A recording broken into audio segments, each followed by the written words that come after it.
అందరికీ నమస్కారం. ఏప్రిల్ నెలలో అంటే చైత్రమాసంలో సంకటహర చతుర్థి ఎప్పుడు వస్తుంది? అలాగే ఆ రోజు చంద్రోదయ సమయం ఏమిటి? చవితి తిథి సమయం ఏమిటి? ఏ మంత్రం పఠించాలి? నక్షత్రం, అలాగే ఆ రోజు స్వామివారికి ఏ నైవేద్యం సమర్పించాలి అన్న విషయం గురించి ఈ వీడియోలో తెలుసుకుందాం. ఫస్ట్ టైం కనుక మా ఛానల్ చూస్తే ఛానల్ సబ్స్క్రైబ్ చేయండి. ఈ వీడియో ఎండింగ్ వరకు చూడండి, చాలా ఇంట్రెస్టింగ్గా ఉంటుంది. అన్ని విషయాల గురించి ఈ వీడియోలో మనం తెలుసుకుందాం. ఎవరైనా ఈ పూజ చేశారా లేదా అన్నది కామెంట్ చేయండి. ఇక వీడియోలోకి వెళ్ళిపోదామా? మనకి ఏ పూజ చేసినా, ఏ వ్రతం చేసినా, ఏ శుభకార్యాలు చేసినా, ఎటువంటి కార్యక్రమాలు చేసినా సరే మొదటిగా వినాయకుడిని పూజిస్తాము. మనం చేసే పనిలో ఆటంకాలు కలగకుండా వినాయకుడిని పూజిస్తాం. ఏ కార్యక్రమాలు తలపెట్టినా సరే ఆటంకాలు కలుగుతుంటే ప్రతి మాసంలో వచ్చే బహుళపక్షంలో చవితి తిథి రోజున సంకటహర చతుర్థిని జరుపుకుంటాము. ఆ సంకటహర చతుర్థి రేపే వస్తుంది. ఆ రోజు ఉదయాన్నే లేచి స్నానం చేసి పూజా గదిని శుభ్రం చేసుకుని, పూజా గదిలో ప్లేస్ ఉంటే ఆ పూజా గదిలోనే పూజ చేసుకోవచ్చు. లేదు పూజా గది కొంచెం ఇరుగ్గా ఉంటే విడిగా ఒక పీఠకం ఏర్పాటు చేసుకుని పూజ చేసుకోవాలి. ఆ రోజు ఉదయం నుంచి సాయంత్రం దాకా ఉపవాసం ఉండాలి. వినాయకుడికి ఉదయం సాయంత్రం 2 పూటలా పూజ చెయ్యాలి.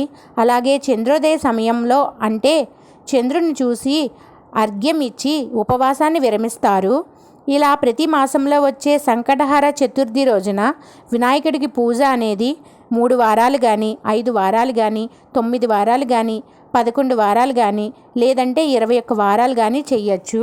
మన వీలుని బట్టి మనం ఎన్ని వారాలైనా పూజ అన్నది జరుపుకోవచ్చు. ఎందుకంటే ఆడవాళ్ళకి మధ్యలో ఆటంకాలు వస్తాయి కదా, అటువంటి ఆటంకాలు రాని సమయంలో ఈ పూజ అన్నది చేసుకోండి. అలా స్వామివారికి పూజ చేయడం వలన మనం చేసే పనుల్లో ఆటంకాలు కలగకుండా నిర్విఘ్నంగా పనులు పూర్తి అవుతాయి. అయితే ప్రతి మాసంలో కూడా సంకటహర చతుర్థి అనేది తదితో కూడిన చవితి రోజున మనం చేసుకోవాలి.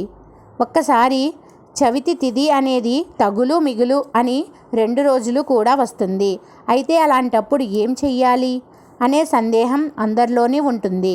అలాంటప్పుడు తదితో కూడిన చవితి తిథి చంద్రోదయ సమయంలో ఉన్న రోజున మనం సంకటహర చతుర్థి జరుపుకోవాలి. ఇప్పుడు 2024 సంవత్సరంలో ఏప్రిల్ నెలలో అంటే చైత్రమాసంలో సంకటహర చతుర్థి ఎప్పుడు జరుపుకోవాలి? ఏప్రిల్ 27 లేక ఏప్రిల్ 28 జరుపుకోవాలా అన్న సందేహం గురించి ఇప్పుడు తెలుసుకుందాం. చవితి తిథి సమయం క్రోధీనామ సంవత్సరం చైత్రమాసం వసంత ఋతువు ఉత్తరాయణం. చవితి తిథి సమయం ఏప్రిల్ 27వ తారీఖు శనివారం ఉదయం 6:23 నుండి ప్రారంభమై ఏప్రిల్ 28 ఆదివారం ఉదయం 6:17 వరకు చవితి తిథి ఉంటుంది. అయితే మనకు తదితో కూడిన చవితి తిథి చంద్రోదయ సమయం ఉన్న రోజున సంకటహర చతుర్థి జరుపుకోవాలి. కాబట్టి తదియ, చవితి, చంద్రోదయ సమయం 3 కూడా కలిసి ఉన్న రోజు ఏప్రిల్ 27 శనివారం జరుపుకోవాలి.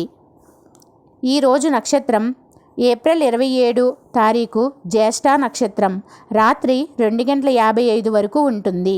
మూలా నక్షత్రం వస్తుంది తరువాత. పీఠం పేరు వికట సంక్షోభ మహాగణపతి అనే పీఠం పేరుతో వినాయకుని పూజించాలి. వినాయకుడికి నైవేద్యంగా కుడుములు, పాయసం సమర్పించాలి. మీరు ఈ పూజ ఎప్పుడైనా చేస్తే కామెంట్ చేయండి. అలానే మన ఛానల్ని సబ్స్క్రైబ్ చేయండి. Thank you for watching.